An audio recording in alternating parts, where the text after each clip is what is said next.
দাদা তাৰ বাবে তুমি দুঃখ কৰিব নালাগে দাদা।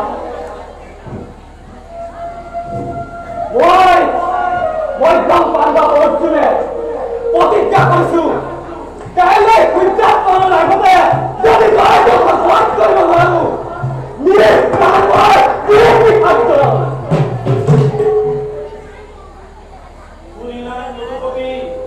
ভক্তির বিধম প্রতিজ্ঞা আমার সকলে তোমার চরণে করু পরিপাক যাতে রক্ষা করিব পারে ভাতৃয়ে নিজর প্রতিজ্ঞা। তার মধ্যে চিন্তা করিব ধর্মরাজ যথা ধর্ম